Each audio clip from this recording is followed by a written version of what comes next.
Hi guys, Chris back again with another episode from my New York Islanders BGM series. In the last episode we got some suggestions regarding players to bring in on transfer deadline day. The first one I'm going to look at was Mark Stahl from the Rangers. And we'll see if we can bring him in. Hopefully we can get rid of Wisnowski. See who the Rangers are interested in giving away. Bickle and Redden are the only two defenders who are interested in giving away. Well, I can't believe Wade Redden is still in this game. I can't believe his salary, to be fair. But let's see who the Rangers are interested in giving away in all positions. Wow, Gaborik. It could be an interesting signing. We've got the salary cap, so we'll see who they actually want. Okay, let's have a quick look. Junasu could be potentially one. Nielsen was another suggestion of someone to give away. So we could look to give Nielsen away. He's on $3 million a season. Obviously the value is not really there, so we're going to have to add at least one more player to the mix. Zanin, there's no real value there. Mason Raymond, potentially not. I could give them Chris Kreider back. Ryan Strome, no, there's not much value in giving them him. I don't want to give away Corey Schneider, or to be fair, Engren. Yeah, Chris Kreider's not really one I want to give him back if I can help it. Junasu could be one. Same as Kabanov, 2.5 stars. But the value really isn't really there. But to be fair, Carnival, it's 3.5 green stars. But the value is there. So, yeah, that brings it up to 4 million, so they can handle that. The value isn't there. Okay. So maybe we have to sweeten the deal with a pick or two. We've got 2 first-round picks this year. I'm sure we've got Boston and Montreal. They're after both. I don't really want to give them Boston. I'll give them Montreal. Value is a bit low. Okay, so if I offer them, oh no, yeah, 3rd-round pick. There we go.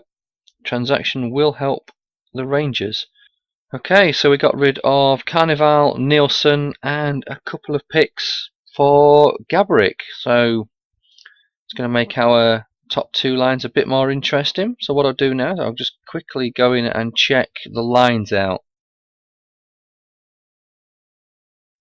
Okay, so Gaborik's just been slotted in on the 4th line for now. Raymond has face-offs at 65. Brad Boys is 70.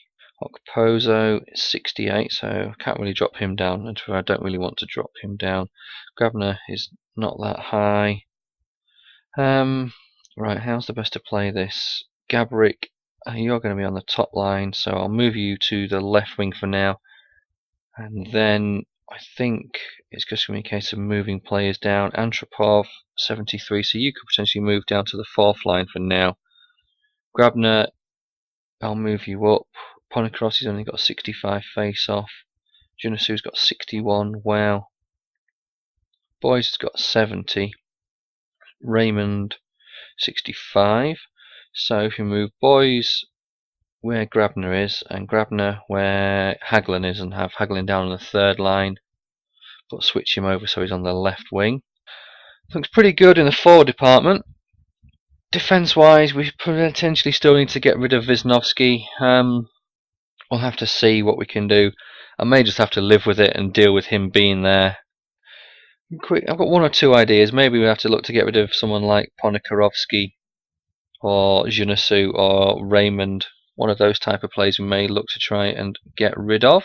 We shall just have to have a quick look. I do have an idea. There is one player who I could potentially pick up off free agents market who will fit on either the 3rd or 4th line centre. So Ponikarovsky's 33, Boys was only 31, so Ponikarovsky's I think the player to get rid of. If we can get potentially some draft picks for him. Anaheim, I don't think they'll really want to get rid of that. They don't have the cap space really. So I want to go look for his teams who have cap space. Buffalo have the cap space but don't have the picks. Chicago don't have the 1st-round pick. Dallas have got the money but don't want him. LA want him but don't have the money. Montreal, I've already got their 1st-round pick, to be fair. And again, no, I'm not going to worry about Montreal. The Rangers, No, Ottawa, Philly. Okay. A bit stuck really on where we can put him. There's a few teams that do actually want him. Sweeten the deal with Anaheim. Okay, so if I give them a 4th round pick, the value is a bit too low. I don't know if I'm just giving away too much, to be fair, just for a 1st round pick. The 7th, oh no, I didn't mean to do that. I meant to give them 2 picks rather than 1. So if we give them a 4th and a 7th, yeah, that's gone through. Okay, so we now then we traded away Montreal's 1st round pick that we had, but we still have Boston's and Anaheim's 1st round pick. And the player who I was thinking we can bring in, yep, Matt Cullen, still there, face-off rating of 82. He only wants a 1-year deal. So what we'll do, we'll move it up to $3.5 million, just so we make sure he signs, and then he will go either on the 3rd line centre or the 4th line centre. I'm happy to put him on the 4th line centre, even though he's a 3rd line forward. But we'll leave it for now, and we will get this trade deadline out of the way as soon as we can. I will enter trade deadline, but I don't think I'm going to look to make any trades. We'll just sort of leave it and see if anyone comes through. Yeah, I am wondering. I was going to leave myself 1 phone free to make a deal, but we'll leave it and see if anyone comes to us with a deal. Okay, here we go. Only a few hours left now. San Jose calling. And they want Boston's 1st round pick for Joe Pavelski. If they'd come to me before I'd signed Gaborik, I may have accepted that, because it's not a bad deal. But I just can't do it, because I've already got Gaborik in. And I'll just be too overloaded, and I can use the 1st round pick for Boston's 1st round pick. I'm sure there was another one. Yeah, Ottawa are calling. They're probably going to want Boston's 1st round pick. Yep. Mikalik and their 2nd round pick this year. No, I can't accept that, because I think Boston aren't doing well this year, if I remember correctly. So that's going to, I think that's going to be probably a top 6 pick, which is ideal for us, to be fair. No one else calling, so we'll quit out of that. Move forward. No one else calling again, so we'll shut down all the phones. Yeah, I think Wisniewski we're just going to have to deal with for now.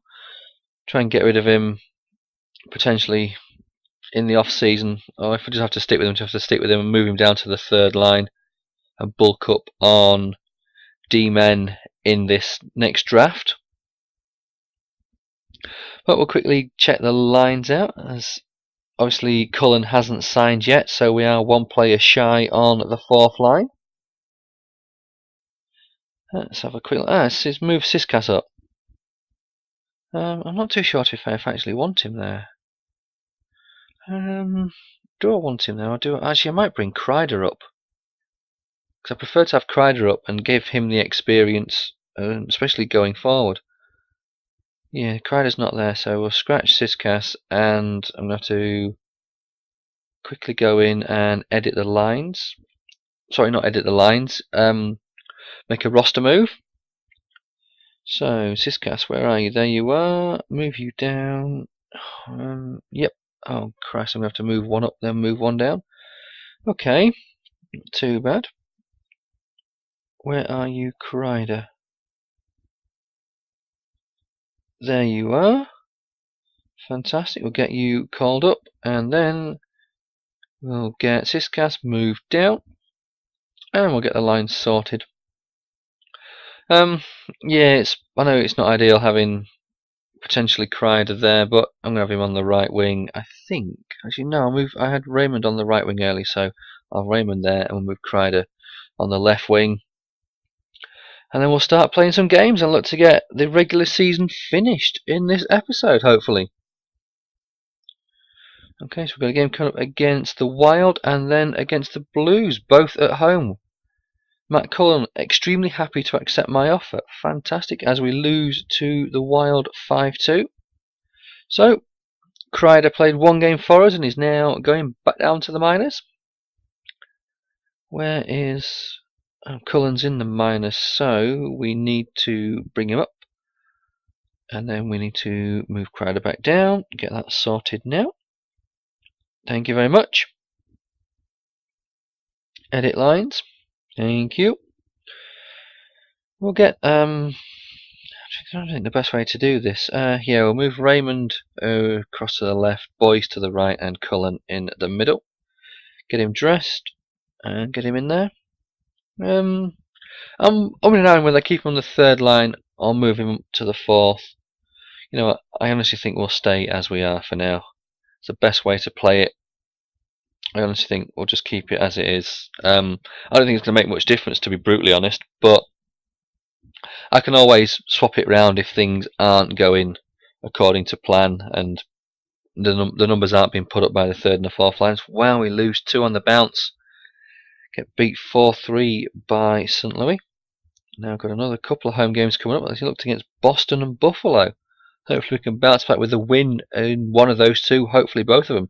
Before those two though, we have a game against Philly, and we win 3-2. Snap a 2-game losing skid. Now facing the Bruins, who have a 29-38 record, and we lose 6-3. As our scout is done with the OHL mission. Let's have a quick look, see who we could look to bring in, and who we could look to scout. As we have Boston's first round pick, and they look to be a team in transition, so I think that is going to be a top 6, if not a top 10 pick. OHL forwards, a couple decent ones there. We've not scouted the forwards for the USA yet. Defensemen for the USA, wow, defensemen are pretty poor across the board, apart from Russia, where there was only one. Oh wow. Yeah, I was hoping looking to try and bring in some D-men in the draft, but I think that may not happen. Goalies, wow. There's one from Scandinavia. I think that was, it could have been Russia. Other than that, it's not too bad. Forwards in the WHL is not looking too bad. You know, I think it could be forwards in the US. There's 3 potential 4-stars. So we'll give them a scout. And we'll get this game against Buffalo underway. So in the 4 games so far in this episode, we've won 1 and lost 3. Not great start. We beat Buffalo 3-2. Okay, wow. One final home game against Montreal, and then we're away. That'll be against Florida and New York Rangers, I saw there, and also New Jersey. Okay, so we're 2-3 records so far. Got 2-4 records so far in this episode. Lost 4-3 to the Canadiens. Bounced back with a 4-3 win over New Jersey. Let's have a quick look. These lines, I'm sort of... Oh, didn't mean to do that. Now I'm meant to go into edit lines. Anything I can do with these lines? I may move Okposo over. His handedness is right. St. Louis is a left. Gaborik is a left-hander. Grabner is a left-hander. So I may move Grabner and Okposo across, yeah. Tell you what, actually, yeah, we'll move Grabner up to the top line and move St. Louis down to the second line. Just freshen things up a bit. Defenseman, nothing we can do there. First line power play, second line power play looks quite good. 4-man power play, wow, 2 snipers devising Gaborik. I'm not too keen on that, so we'll go, and I think the best thing to do is move St. Louis up to the top line, so you've got a playmaker and a sniper, and then we'll move Gaborik down, so you've got a playmaker and a power forward. And Gaborik and Baquez on the second line, and that'll do. So we'll carry on with the schedule. Game coming up against the Rangers. And a game coming up against the Panthers. The Rangers have a 29-32 record and we lose 4-3. Okay, wow. Massive road trip at the moment. Actually, New Jersey, New York, then Florida. Followed by Tampa. I think that was Carolina and Washington after that. Okay, I believe that was a win against the Panthers, because we moved to a 40-28-6 record. Beat Tampa 3-2. Beat Carolina 3-1. Yeah, quickly look back. We beat the Panthers 3-0. So how did we start? We started with a 5-2 loss and a 4-3 loss. 3-2 win, 6-3 loss, and a 3-2 win. We then had a 4-3 loss, a 4-3 win, a 4-3 loss, a 3-0 win, 3-2 win, and a 3-1 win. Game coming up against the Capitals. And it's a 1-0 loss. Wow. Pretty poor, to be fair. We've been scoring goals left, right and centre, and all of a sudden we're shut out. Get these next two games against New York Rangers and Ottawa underway. Okay, home against the Rangers, and we lose 3-0.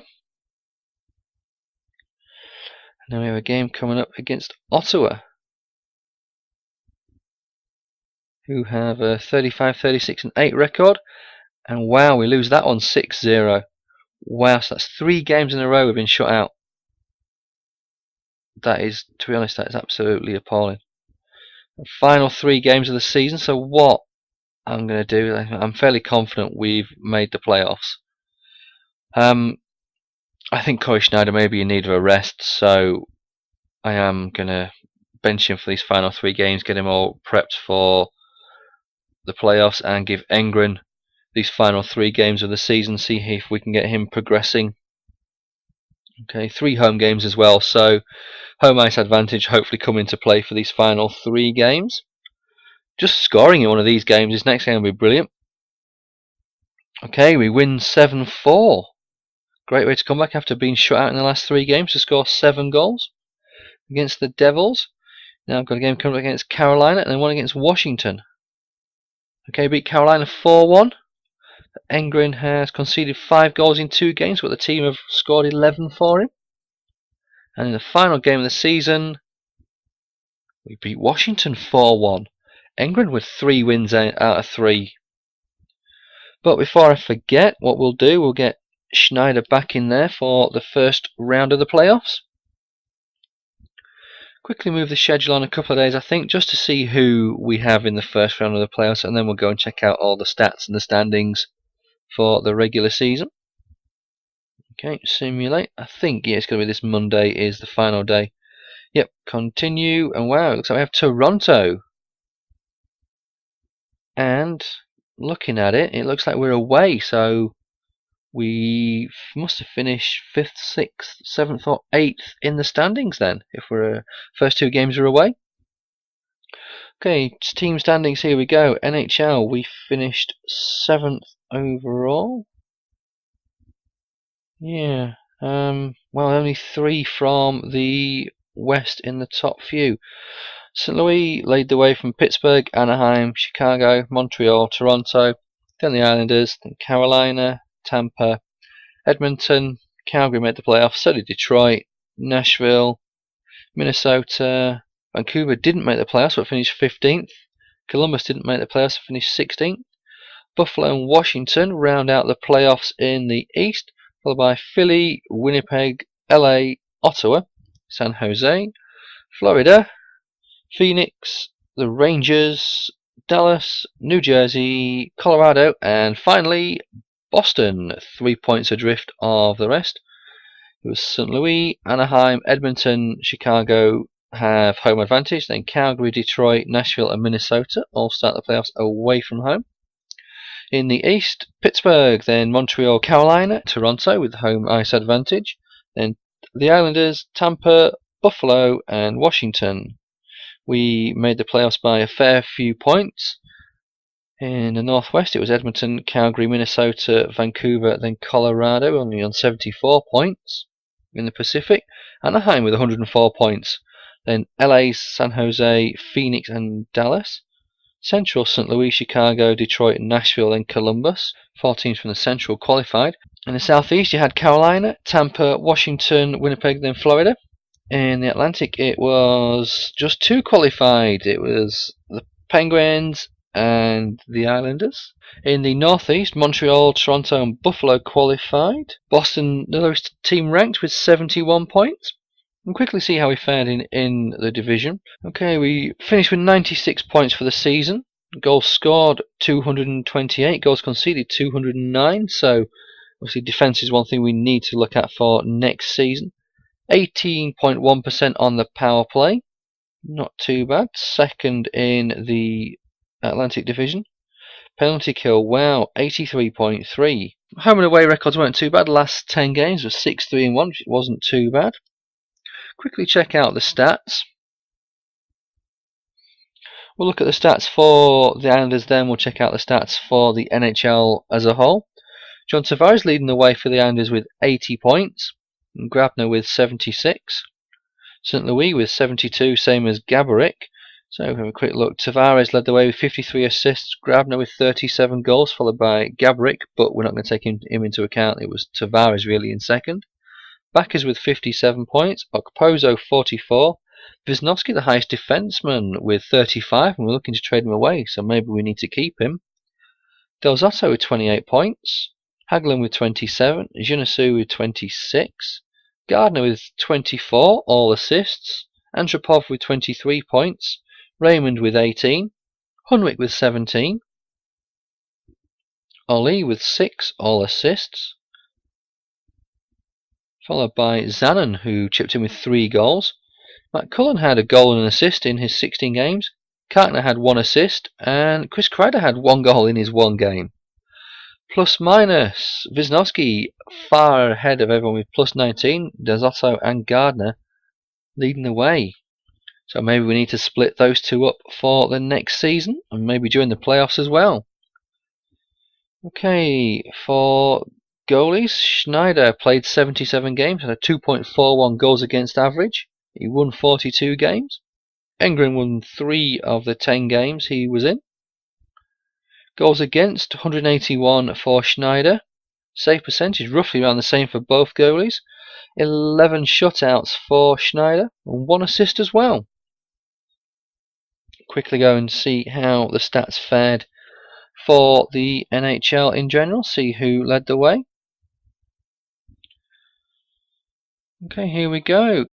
Crosby led the way with 94 points, Giroux on 90, then Hoser on 89, Toews on 87, Zetterberg 83, Datsuk 82, Jason Spezza on 81, Ovechkin had 80, same as Tavares.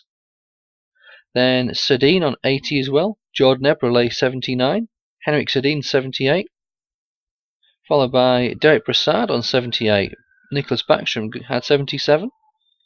Steve Stamkos had 77 also. Grabner had 76. And then Jamie Benn also had 73 with Malkin. Not too bad. There we go. Gaborik on 72 as well, same as Kovalchuk. Okay, guys, I'm going to call it a day there. And final thing we'll do, just see the playoff tree, see how it all looks. Okay, in the West you have St. Louis, Minnesota, Anaheim, Nashville, Edmonton, Detroit, Chicago, Calgary. In the East, wow, what a blockbuster. Pittsburgh, Washington, and you've got Montreal, Buffalo, Carolina, Tampa, and Toronto v the Islanders. Okay, guys, that's it for this episode. I'll catch you all in the next episode, where it's round 1 of the playoffs. Thanks for watching. Cheers.